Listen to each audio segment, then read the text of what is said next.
अस्सलाम वालेकुम सभी लोगों का अपनी क्लास में एक बार फिर से वेलकम करते हैं। आज हमारा जो चैप्टर नंबर 1 बेसिक कॉन्सेप्ट का टॉपिक है वो है स्टिचोमेट्री। कुछ लोग इसको स्टाइकोमेट्री के नाम से भी बोलते हैं। बहरहाल कुछ भी बोलें लेकिन कॉन्सेप्ट जो है सेम होना चाहिए। बहुत ही सिंपल और बहुत ही इंटरेस्टिंग टॉपिक है। स्टिचोमेट्री जो है बेसिकली दो वर्ड से मिलके बना हुआ है। स्टिचो बोलते हैं मेजरमेंट्स को और मीट्रॉन कहते हैं एलिमेंट्स को, मतलब एलिमेंट्स की मेजरमेंट। ये एक इसकी जनरल डेफिनेशन हुई।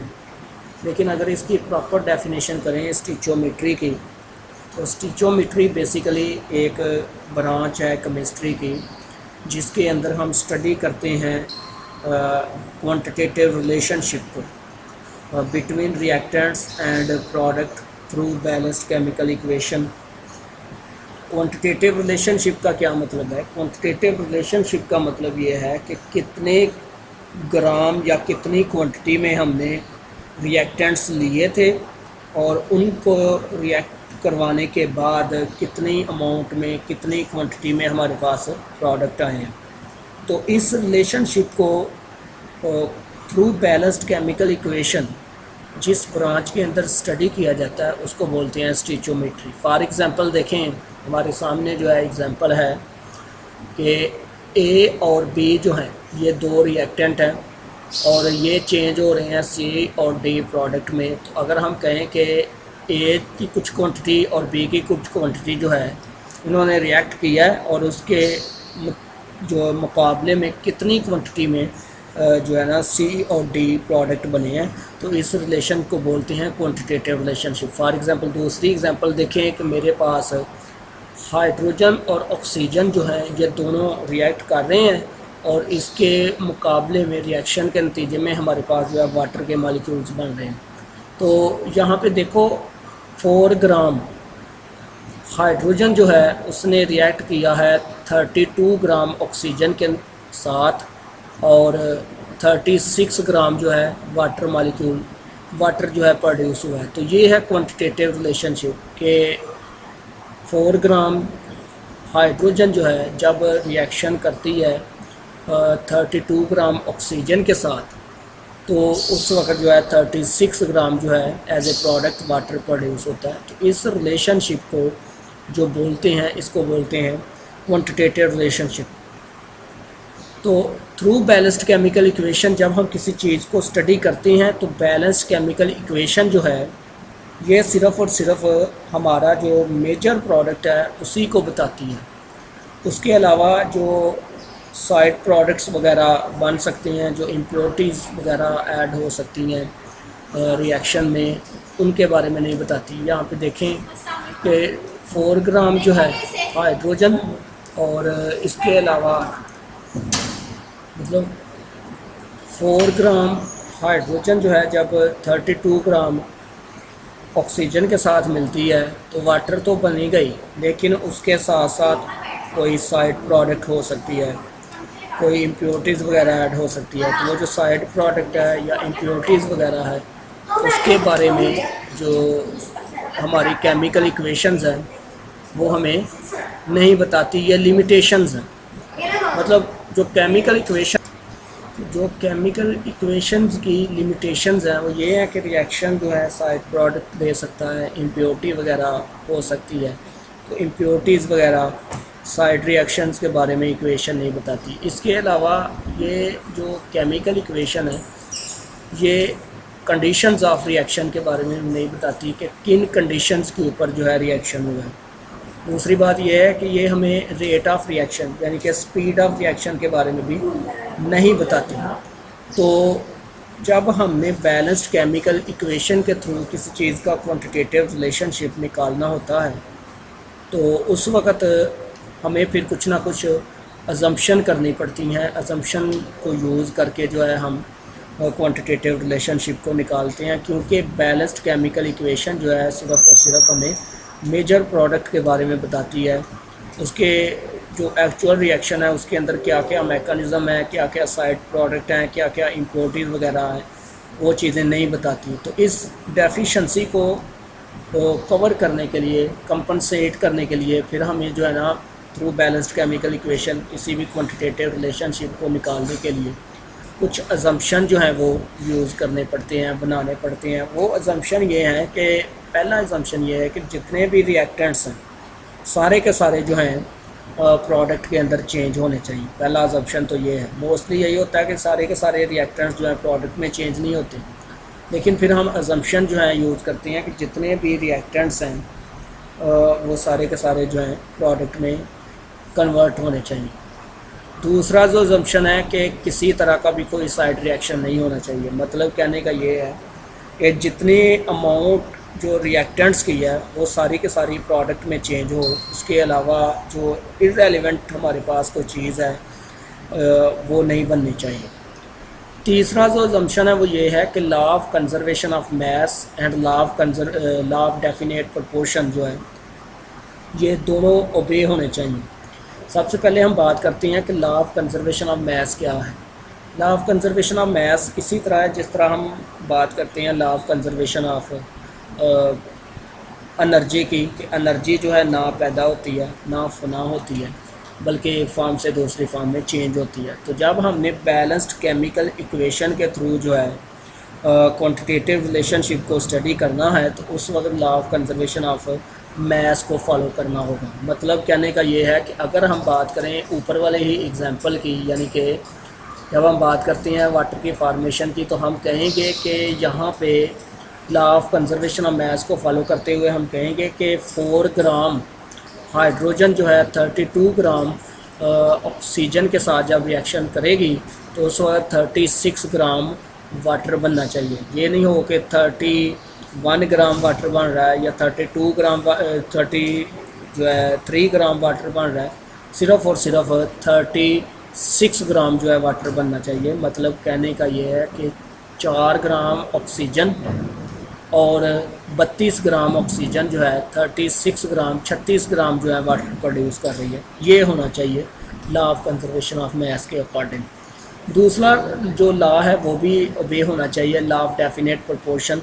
लॉ ऑफ डेफिनेट प्रोपोर्शन ये है कि जब कोई भी कंपाउंड बनता है, कोई भी प्रोडक्ट बनता है, तो उसके अंदर रिएक्टेंट्स की एक कांस्टेंट रेशो होती है जो कभी भी चेंज नहीं होगी। अगर रिएक्टेंट्स की वो कांस्टेंट रेशो चेंज हो जाती है तो फिर हमें जो है ना रिक्वायर्ड जो हमारा कंपाउंड है या रिक्वायर्ड हमारी जो प्रोडक्ट है वो हमें कभी भी मिल नहीं सकती।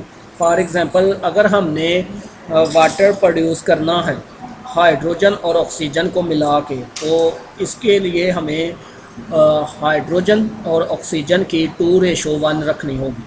तो मतलब क्या है कि जब हाइड्रोजन और ऑक्सीजन 2:1 के साथ मिलेगा तो उस वक्त जो है हमें वाटर मिल जाएगा। अदरवाइज़ अगर वाटर और हाइड्रोजन और ऑक्सीजन के दरमियान रेशो है 2:2 या 1:1, तो उस वक्त कभी भी हमें जो है ना वाटर नहीं मिल सकता। जिस तरह कार्बन डाइऑक्साइड बनानी है हमने, तो फार्मेशन ऑफ कार्बन डाइऑक्साइड के लिए कार्बन और ऑक्सीजन के दरमियान जो रेशो है 1:2 होनी चाहिए। मतलब एक एटम कार्बन का 2 एटम जो है ऑक्सीजन के जब मिलेंगे तो उस वक्त जो है कार्बन डाइऑक्साइड प्रोड्यूस होगी।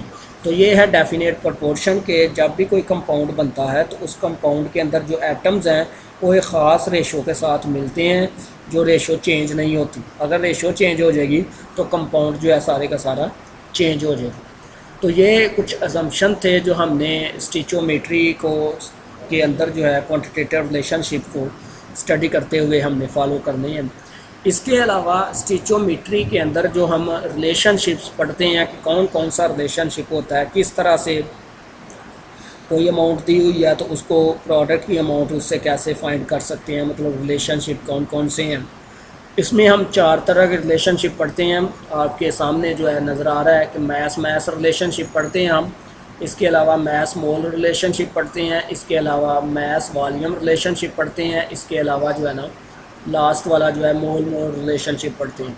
सबसे पहले बात करते हैं इसकी मास रिलेशनशिप की। तो मास रिलेशनशिप में ये है कि अगर हमारे पास रिएक्टेंट्स का मास दिया हुआ है, पता है हमें रिएक्टेंट्स के मास का, तो हम बैलेंस्ड केमिकल इक्वेशन को यूज़ करके प्रोडक्ट का मैस निकाल सकते हैं।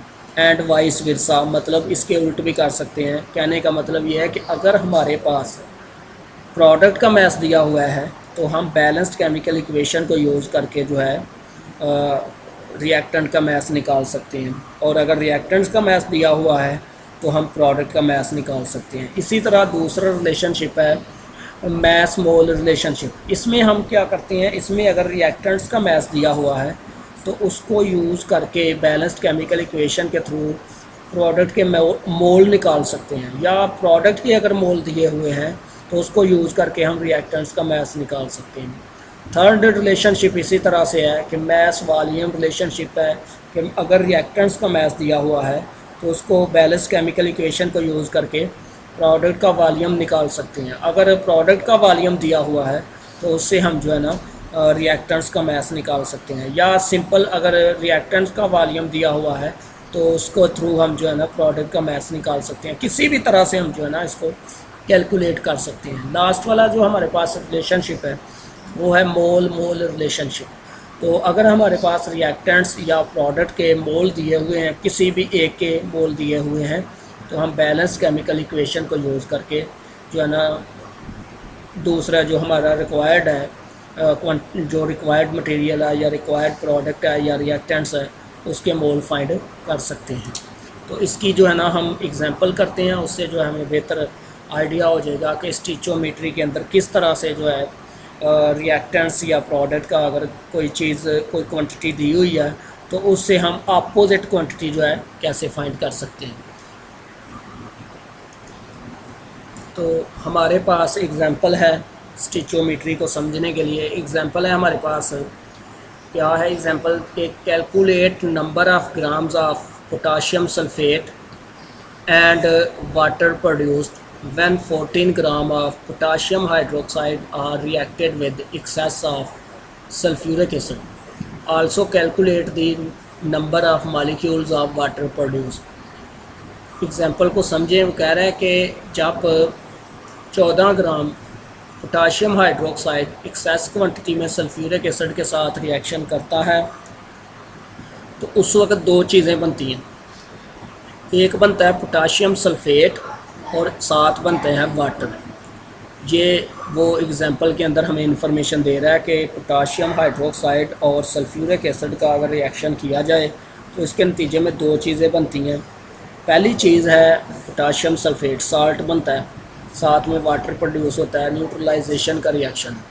अब उसने जो है ना पोटाशियम हाइड्रोक्साइड की क्वांटिटी दी हुई है 14 ग्राम, और वो कह रहा है कि जो है ना 14 ग्राम जब रिएक्शन करता है सल्फ्यूरिक एसिड के साथ, पोटाशियम हाइड्रोक्साइड जब 14 ग्राम रिएक्शन करते हैं सल्फ्यूरिक एसिड के साथ, तो उस वक्त फाइंड करो कितनी अमाउंट जो है, कितनी क्वांटिटी जो है पोटाशियम सल्फेट की बनेगी और साथ में कितनी क्वांटिटी में वाटर प्रोड्यूस होगा। और तीसरी चीज़ उसने जो पूछी है वो ये पूछी है कि कितने नंबर ऑफ़ मॉलिक्यूल्स बनेंगे जब 14 ग्राम पोटाशियम हाइड्रोक्साइड जो है एक्सेस क्वांटिटी हम सल्फ्यूरिक एसिड के साथ रिएक्शन करेगा। तो ये है सारे का सारा जो इन्फॉर्मेशन है हमें मिली हुई है एग्जांपल से। सबसे पहले अब हम किसी भी न्यूमेरिकल को सॉल्व करने के लिए 3 स्टेप्स होते हैं। सबसे पहले गिवन डाटा, फिर फाइंड क्या करना है, फिर हम जो है ना सॉल्यूशन के बारे में जो है ना बात करते हैं। सबसे पहले हमारे पास गिवन डाटा के जो पोटाशियम हाइड्रोक्साइड दिया हुआ है वो है 14 ग्राम। इसके अलावा मोलर मैस हमें पोटाशियम सल्फेट पोटाशियम हाइड्रोक्साइड का पता होना चाहिए, वो है पोटाशियम का होता है 39, एटॉमिक मैस, ऑक्सीजन का 16, हाइड्रोजन का 1, कुल मिला के हो गया 56 ग्राम पर मोल मोलर मैस। अगर हम पोटाशियम हाइड्रोक्साइड के नंबर ऑफ मोल्स निकाल लें तो हमें पता है मोल्स का फार्मूला होता है मैस ओवर मोलर मैस। तो गिवन मैस दिया हुआ है, मोलर मैस हमने खुद फाइंड किया है, तो इसके जो मोल्स बने हैं वो बने हैं 0.25 मोल्स ऑफ पोटाशियम हाइड्रोक्साइड। ये था गिवन डाटा ये सारा। इसके बाद हमने फाइंड करना है 3 चीज़ों को। सबसे पहले number of grams of potassium sulphate, मतलब अमाउंट ऑफ पोटाशियम सल्फेट जो बनी है। इसके बाद number of grams of water, ये भी हमने फाइंड करना है। इसके अलावा हमने फाइंड करना है नंबर ऑफ़ वाटर मॉलिक्यूल्स को, कि कितने वाटर मॉलिक्यूल्स बने हैं जब 14 ग्राम पोटाशियम हाइड्रोक्साइड रिएक्शन किया है एक्सेस सल्फ्यूरिक एसिड के साथ। तो यहाँ पे देखें स्टिचोमेट्री के अंदर ये कौन सा रिलेशनशिप बन रहा है, ये रिलेशनशिप बन रहा है mass mass relationship. Mass of reactant दिया है और साथ ही मैस ऑफ प्रोडक्ट हमने फाइंड करने हैं। Number of grams of potassium sulphate है, ग्राम्स ऑफ वाटर फाइंड करने हैं। तो इसके लिए सबसे पहले जो है ना हमें इक्वेशन लिखनी पड़ेगी, इक्वेशन बनानी पड़ेगी।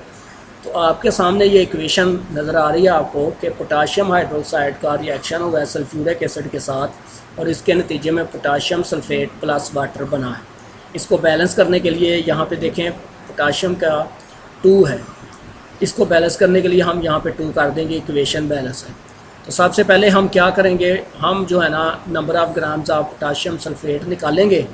तो कैसे निकालेंगे, through balanced chemical equation. Balanced chemical equation को यूज़ करेंगे हम, प्रोपोर्शन का जो मेथड है वो यूज़ करेंगे और इसके नतीजे में हम number of grams of potassium sulphate निकाल लेंगे। कैसे निकालेंगे ये देखें जी, पोटाशियम हाइड्रोक्साइड और पोटाशियम सल्फेट, इसको हम यूज़ नहीं करेंगे सल्फ्यूरिक एसिड को क्योंकि ये एक्सेस क्वांटिटी में, हम इसको यूज़ करेंगे पोटाशियम हाइड्रोक्साइड को। पोटाशियम हाइड्रोक्साइड और पोटाशियम सल्फेट के दरमियान एक प्रोपोर्शन बनाएंगे। तो ये इक्वेशन हमें बता रही है कि जब पोटाशियम हाइड्रोक्साइड के 2 मोल सल्फ्यूरिक एसिड के साथ रिएक्शन करते हैं तो उसके नतीजे में 1 मोल पोटाशियम सल्फेट का बनता है। यह आपके सामने है कि 2 मोल जो हैं पोटाशियम सल्फेट, पोटाशियम हाइड्रोक्साइड के 1 मोल जो है पोटाशियम सल्फेट प्रोड्यूस कर। अगर मेरे पास 1 मोल हो पोटाशियम हाइड्रोक्साइड का तो पोटाशियम सल्फेट के 1/2 मोल प्रोड्यूस होंगे। जारी बात है जब पोटाशियम हाइड्रोक्साइड के 2 यू जो है रिएक्शन कर रहे हैं तो 1 पोटाशियम सल्फेट का मोल बन रहा है। तो अगर पोटाशियम हाइड्रोक्साइड का 1 मोल होगा तो पोटाशियम सल्फेट का 1/2 मोल बनेगा। और अगर हमारे पास 0.25 मोल हों पोटाशियम हाइड्रोक्साइड के तो पोटाशियम सल्फेट के 0.125 मोल्स बनेंगे।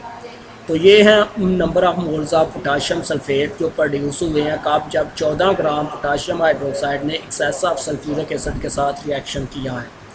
तो हमारे पास मोल्स आ गए हैं। मोल्स हमें पता हो तो हम इससे मैस खुद ब खुद निकाल सकते हैं। कैसे, अगर हमें मोलर मैस का पता हो तो हम मोलर मैस जो है पोटाशियम सल्फेट का ख़ुद निकाल लेंगे। तो पोटाशियम सल्फेट का मोलर मैस निकालने के लिए हमें जो है इसके अंदर पोटाशियम सल्फेट के अंदर जितने एटम्स हैं उन सब का अटामिक मैस पता होना चाहिए। तो पोटाशियम का है 39 अटामिक मैस, सल्फ़र का है 32, ऑक्सीजन का है 16। सबको पोटाशियम को 2 के साथ मल्टीप्लाई करेंगे मतलब इसके अटामिक मैस को 39 मल्टीप्लाई बाय 2 प्लस 32 आ जाएगा सल्फ़र का। ऑक्सीजन का यहाँ पे 4 एटम है तो इसलिए 16 को मल्टीप्लाई करेंगे 4 के साथ।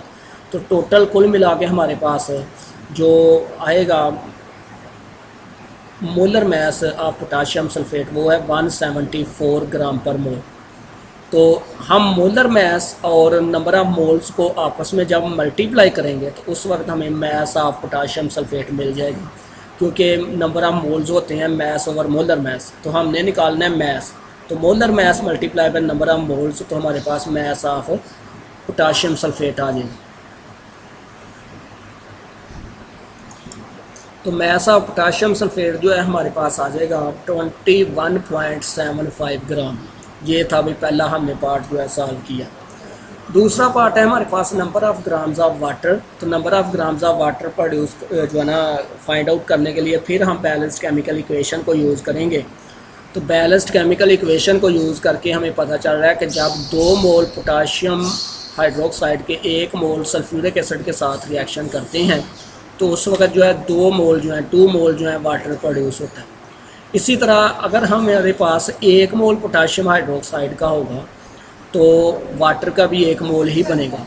इसके अलावा साथ ही अगर हमारे पास 0.25 मोल पोटाशियम हाइड्रोक्साइड होंगे तो हमारे पास जो वाटर के मोल्स बनेंगे वो भी 0.25 मोल्स ही बनेंगे। तो यहाँ पे देखें वाटर के भी हमने मोल्स निकाल लिए, वाटर के मोल्स बनते हैं 0.25। अब अगर हमने निकालना है मैस ऑफ वाटर जो प्रोड्यूस हुआ है, मैस ऑफ वाटर निकालने के लिए मोल से हमें मोलर मैस का पता होना चाहिए।